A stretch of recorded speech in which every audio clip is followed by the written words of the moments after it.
Western freedom.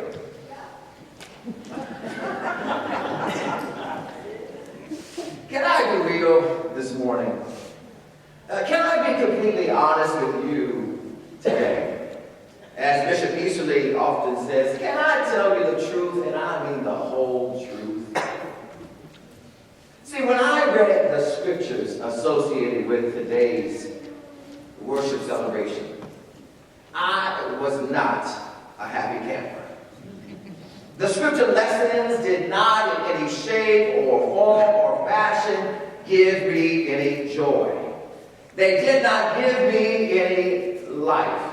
I was not at all excited about preaching on them at all. I even questioned, why wasn't this Pastor Ian's week to preach?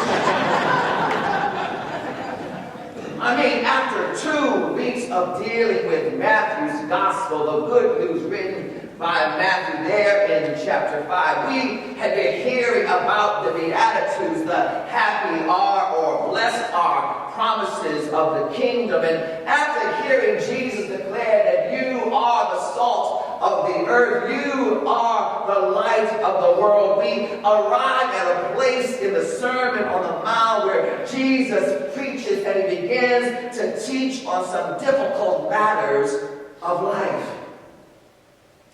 Jesus begins to offer instruction about matters like murder and forgiveness and reconciliation, punishment and penalties, adultery, divorce, making oaths and profanity.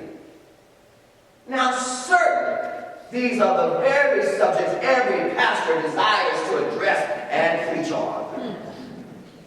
It definitely would round out my top 10 topics for preaching. Let's examine Jesus' sermon. So Jesus is speaking. He's telling those who are on the mountainside with him that he has not come to abolish the existing law as it was understood by those surrounding him, but he had come to fulfill the law. He had come to broaden thoughts and understandings and actions regarding the law. Jesus had come to make the law complete, to further provide understanding of the law that had governed people of faith for years. Jesus had come to open up the law for new interpretation and to expand its definition. We heard it regarding murder. Jesus invited to gather people to think of the loss of life, but also to think that while there was judgment for the loss of life, you had to know there was also judgment for being angry or becoming angry. He invited the listeners and followers to consider being people who would reconcile themselves with each other. Be a forgiving people in order to live in a community of love. He moves on to discuss the issue of adultery. Jesus moves the thought to include, yes, even lustful glances. If you lust after anyone, the word says, you've already committed adultery in your heart. He moves on as he gathers with those on the mountainside. He talks about divorce. And Jesus begins to blow the minds of those around him. Because to the gathered, he invites them to see divorce not as an issue just simply directed towards women, but also to men as well. For Jesus preaches that a man who divorces his wife must only do it for marital unfaithfulness. For if he does not, then he forces her to be an adulteress. And anyone who marries her will be an adulterer. Oh, lastly, as we heard the scripture, Jesus shares about making or taking an oath or a pledge.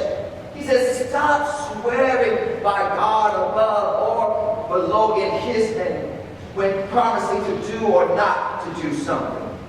Simply put, Jesus wanted his followers, his disciples, to let their yes be their yes and their no be their no.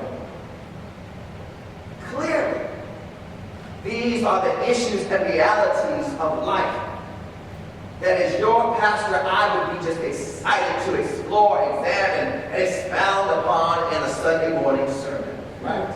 Yeah. I mean, there's great preaching material here. But after thinking to myself, what was I going to do with all of this?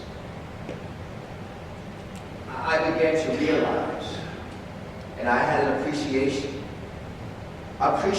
for the fact that the God I serve, that the God we serve, is not a God who is afraid to enter into the matters of life, the real stuff of life, to enter into the messiness of life, our human existence. God understood that there would be difficulties and there would be challenges and the realities of life that would require instruction, and there would it require some guidance. And that was the revelation that blessed my soul. Could you imagine serving a God who was not involved in or did not engage in the hiccups of your life, or a God who would not seek to be included in the messiness that accompanies our living?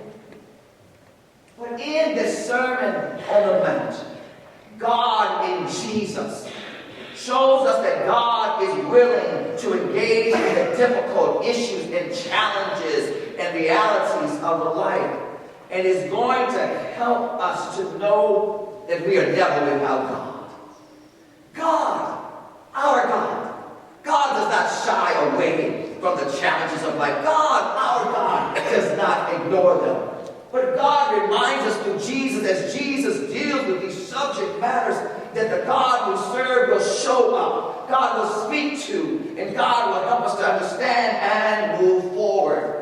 God is letting us know that God is present with us. God is near to us, offering expanded definitions and understandings that you and I may become more faithful and living as disciples, as followers of Jesus, as believers in God, so that we do not have limited mindsets, but we have a broad base of comprehending the Scripture, the Word of God. Because I know that in my life is messy. It's not a walk through a garden of Eve. And it's not tipping through the tulips, as Tiny Tim made popular. Life has layers. And in those layers, life requires us to figure out the deeper meanings of how we are to express the good news as presented to us, the life and the living, the actions and the words of Jesus. We cannot live life so narrowly that we miss the true implications that are meant to be in play as we journey in faith through life. Let's be honest this morning, Wesley. Freedom life has its ups and it has its downs. It has good days and it has bad days. Life has messiness. Life has challenges. Life has some dark moments. But also we need to know, as God shows up in Jesus in the Sermon on the Mount and addresses the messiness of life, God is present with us. God is with us. You and I, we do not serve a God who just is near when the sun is shining or we're flying high on the mountaintop. A God who loves us only when we're doing good. No, that's not the way it is. Our God allows us to know that in life there will be troubling and difficult times and subject matters and relationships and challenges. And in those very moments in time, God, our God, will speak. Our God will help us, guide us in truth, and guide us in love. I was reminded of this when I thought about the book of beginnings, Genesis. When God was first introduced to us, our God was a God who stepped into the deep, formless void, stepped into chaos, and God began to speak. And as God spoke, chaos became ordered. God was not afraid. God was not fearful to face the chaotic times or situations. Our God, the God we gathered this morning to celebrate and praise and worship, we must know that our God is ready and able to address life's messiness. And for that, when we gather, we ought to give God thanks and give God praise. Beloved, I want to remind you this morning, I want to remind you on this journey of faith, whatever may be your circumstance, whether you are riding high or feeling low, whether you're in the joy of life or there is some pain, whether life is confusing and complicated, messy, whether you're in a place of victory and love or peace, or maybe you're in a place of being hurt, I want you to know you're in a place where God is.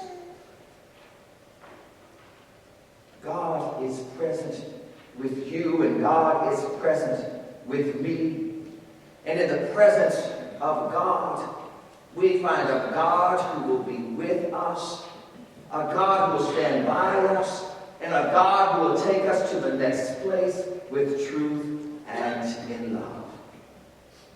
And so, beloved, as we will go down from this celebration and go back into a world that is chaotic, and go back into a world that has ups and downs and ins and outs, and there's confusion, and a world that just says sometimes life gets messy, I think the good news we carry is to let folks know, but God is in our messy places. God is with us on bad things. God is with us in the confusion. God is with us. I believe that part of what Jesus was seeking to do on the Sermon on the Mount is to remind you that even through the challenging subjects of life, you need to know God is still present. That is our hope. That is our prayer. And the people of God say,